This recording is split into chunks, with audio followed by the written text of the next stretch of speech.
ठीक है, पाठ्यक्रम प्रिंट कर लें, पाठ्यक्रम अपने हाथ में रखें और फिर उसको 3 चरणों में चलने दें। सबसे पहला होता है पाठ्यक्रम को पूर्ण किया जाए एक बार। हम गलती कहाँ करते हैं? हम गलती ये करते हैं कि कई बार जो हमारे आसान सरल बिंदु है वो हम छोड़ देते हैं कि इसका तो क्या है, कर लूंगा, बाद में कर लूंगा। और कई बार हम कठिन कठिन टॉपिक करते जाते हैं, उसको बार बार करते हैं और सरल टॉपिक को छोड़ देते हैं क्योंकि ये तो हमें आ रहा है। हम इस गलत फहमी में रहते हैं और स्थितियां ये बनती है कि परीक्षा जब आती है तो उस कमजोर टॉपिक पढ़े हुए नहीं होते हमारे, क्योंकि हम हमेशा कठोर कठिन कठिन टॉपिक। अब मान के चलिए कि अगर 10 टॉपिक है पाठ्यक्रम में, 10 में से 3-4 टॉपिक ऐसे जो हमने बिल्कुल पढ़े नहीं, छोड़ रखे हैं उसको कि ये तो बाद में कर लेंगे, ये तो बाद में कर लेंगे, ये तो मुझे आता है, ये तो मैं बाद में कर लूंगा। कुछ पॉइंट्स ऐसे छोड़ देते हैं और जैसी परीक्षा हॉल में जाते हैं तो वो रिविजन होता नहीं है। फिर सामान्य सामान्य प्रश्न पढ़े भी तो होते हैं लेकिन एग्जैक्ट रिवीजन नहीं होता है, तो उस वजह से कंफ्यूजन में जाते हैं और फिर आपकी तीनों अब वो छोड़ भी नहीं सकते क्योंकि आपके पढ़े हुए सवाल कभी न कभी पढ़े थे लेकिन रिवीजन नहीं किया, ये आपकी गलती थी, वो पॉइंट आपने छोड़ दिए थे और उसके अभाव में वहां पे फिर आपके चारों विकल्प में आप कंफ्यूज हो जाते हैं, 2 विकल्प में कंफ्यूज हो जाते हैं और वहां पे आप मोस्टली संभावना है कि गलती करके आते हैं। तो जब भी आप पाठ्यक्रम पढ़े तो मैं ये मानता हूं कि उस पूरे पाठ्यक्रम में आपको लगता है कि 2-3 टॉपिक बड़े हैं और इसमें से एक आधा ही सवाल आता है तो वो टॉपिक आप भली साइड में कर दो। बाकी 90% जो सिलेबस होता है, 90-95% सिलेबस जो आपने 2-4 टॉपिक साइड में कर दिए। जैसे मैं हिस्ट्री पढ़ता था तो मुझे अच्छे से पता है कि राजपूत राज्य, दक्षिणी भारत, इसमें मैं बहुत लिमिटेड ही पढ़ता था कि भाई मुझे इसकी सिर्फ कला पढ़नी है या इसका प्रशासन पढ़ना, बाकी सारा छोड़ देता था। वो आप चाह के छोड़ते, वो तो छोड़ दिया। बाकी जितना भी है वो आप कंप्लीट पढ़ो, बीच में छोड़ो मत किसी को भी। ऐसे मत छोड़ो कि ये बाद में कर लूंगा, यही आसान है। कोई भी आसान नहीं होता, कोई भी टफ नहीं होता। तो जब भी पाठ्यक्रम आप सिलेबस लाते हो तो इन रिसोर्सेज से आप उस पूरे सिलेबस को कंप्लीट करें, ठीक है।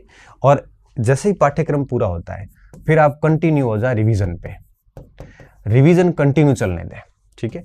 जितना आप अभ्यास करोगे और कोशिश करो कि कम से कम 5-7 बार अभ्यास हो, पुनरावृत्ति हो, रिवीजन हो।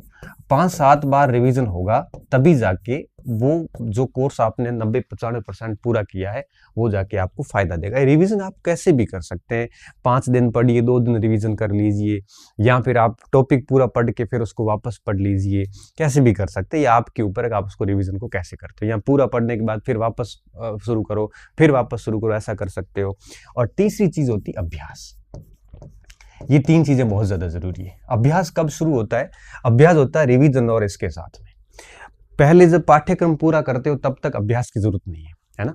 आप अभ्यास कब करोगे? रिवीजन के साथ में। कैसे किया जाता है? जैसे मैं एक उदाहरण देके बताता हूँ।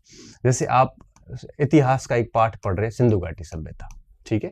आप सिंधु घाटी सभ्यता के आपके हाथ से नोट्स बने हुए थे या फिर आपने पूरी पुस्तक में से नोट आउट चीजें कर रखी थी, उसको आपने पूरा रिवीजन किया। रिवीजन करने के बाद में आप पुराने पेपर लाइए।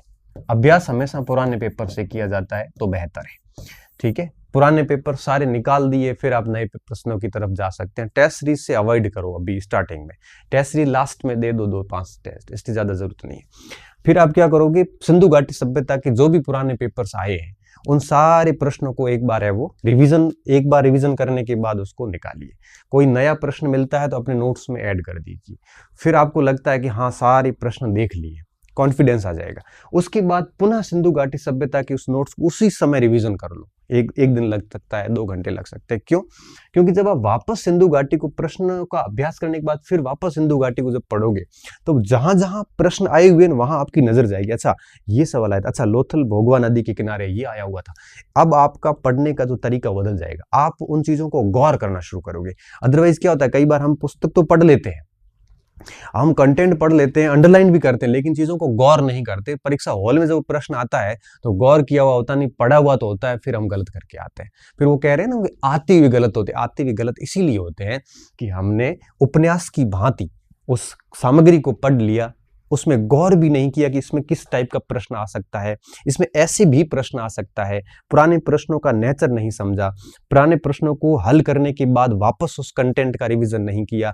ऐसी छोटी छोटी गलतियां जो होती है ना, बेसिकली वही परीक्षा हॉल में गलतियां करवाती है। आप अगर ये सोच रहे हो कि भाई परीक्षा हॉल के अंदर जो है वो आपकी हमारी गलतियां होती, परीक्षा हॉल में गलती होती है आपकी तैयारी के कारण। परीक्षा हॉल में कोई भगवान आपके खिलाफ नहीं है, परीक्षा हॉल में कोई आपसे किसी की आपसे कोई दुश्मनी नहीं है, पेपर आपका ही खराब नहीं हुआ, सभी का होता है। तो मेरा ये मानना है कि हमें परीक्षा हॉल के अंदर प्रश्नों की गलतियों के लिए आप अपने आप को दोष ना दें। उस समय को आप दोष दीजिए आपकी तैयारी को, आपने तैयारी ठीक से नहीं की इसीलिए वो सारे गलत हुए। हम क्या करते हैं, 30 से 35 प्रश्न ऐसे दो ऑप्शन में तुक्के मार के आते हैं। दो ऑप्शन में 30-35 में से जैसे 20 सही हो गए, 15 गलत हो गए, तब हम दुनिया को यह क्या कहते हैं कि मैंने जो जो अटेंड किए मेरे सारे गलत हुए। अच्छा, 15 गलत हो गए और 20 सही हुए, उसके बारे में किसी को नहीं बताएगा। फिर वो क्या कहेगा कि जो 20 सही हुए हैं ना, ये तो मुझे आते थे। अच्छा, जो दो ऑप्शन में कंफ्यूजन में थे, मैं बहुत विश्वास के साथ कह सकता हूं, जब 100 प्रश्न परीक्षा में आते हैं, एग्जैक्ट हर स्टूडेंट को 50 से ज्यादा नहीं आते, 50-60 एग्जैक्ट आते हैं, तो सीधे टिक करते हैं।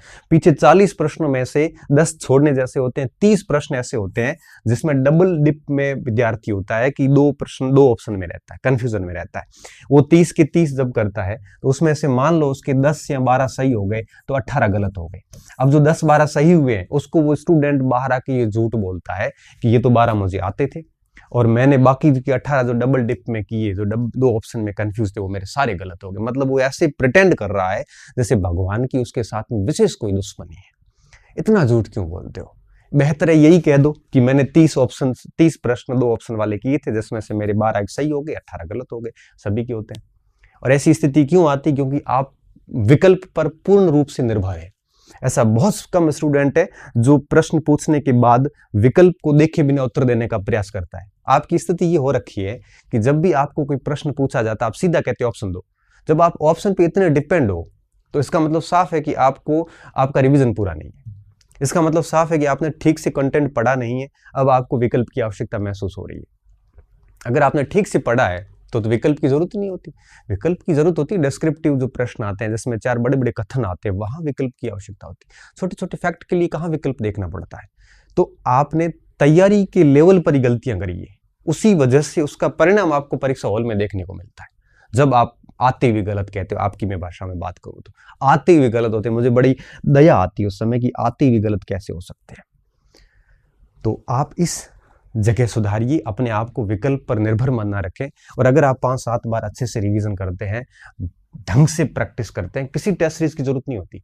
टेस्ट सीरीज का फॉर्मेट अब आया और बड़ा गंदे तरीके से आया। अब स्थिति ये बनी हुई है कि टेस्ट सीरीज का लेवल और परीक्षा एजेंसियों का लेवल मैच नहीं करता। टेस्ट सीरीज वाले यूं ही उलूल जुलूल सवाल बना देते हैं, टफ अंदर से निकालते हैं, सरल सरल छोड़ देते हैं। हम फिर वो इसी अनुरूप पढ़ना शुरू करते हैं और एग्जाम हॉल में जाके कहीं न कहीं मात खा के आते हैं। ये टेस्ट सीरीज पहले हमने तो कभी जिंदगी में नहीं दी। तो बेहतर ये होता है कि पुराने प्रश्नों का ढंग से अभ्यास कीजिए और परीक्षा में जाने से पहले 10, 15, 20 दिन, महीना पहले 2-4 टेस्ट दे दो, आपका टाइम मैनेजमेंट का पता चल जाएगा। बाकी टेस्ट सीरीज का कोई रेलेवेंस नहीं रहा वर्तमान में। हकीकत की बात मैं यही बता रहा हूँ यार। एक कोचिंग सेंटर वाला 40-40 टेस्ट लेता है, इतने प्रश्न बनाएगा कहाँ से? फिर वही प्रश्नों का लेवल नहीं रहता, फिर वही फालतू प्रश्न पूछ लेते हैं, वो इमर्जिंग प्रश्न पूछ लेते हैं जिसका कोई सेंस नहीं होता। हम फिर उस अनुरूप तैयारी करना शुरू कर देते हैं। फिर वो टेस्ट सीरीज का शेड्यूल अलग चलता है, आपका तैयारी का शेड्यूल अलग चलता है, फिर मैच नहीं कर पाते, फिर नंबर कम आते हैं, फिर आप टेंशन में आते हो, फिर फालतू आपका अवसाद वगैरह बहुत सारी चीज़ें जो समस्या का कारण बनती है। तो आप अभ्यास कीजिए पुराने पेपर से, बढ़िया तरीके से कीजिए। 4 किताबें लाइए, भले पुराने पेपर्स की सारे प्रश्नों को निकालिए। और वो कब करना है? रिवीजन के साथ। पहले कोर्स पूरा करना पड़ता है, वो बाद में ये चीजें साथ में चलती। रिवीजन एक टॉपिक का किया, फिर उसके सारे प्रश्न निकाल के फिर वापस उसी टॉपिक को फिर देखा जाए। तब आप देखना दूसरी बार जब उस टॉपिक का रिवीजन कर रहे होते हैं प्रश्नों के बाद, तब आपकी शैली बदल जाती है। ये चीजें करोगे तब जाके आपके दिक्कत नहीं आएगी।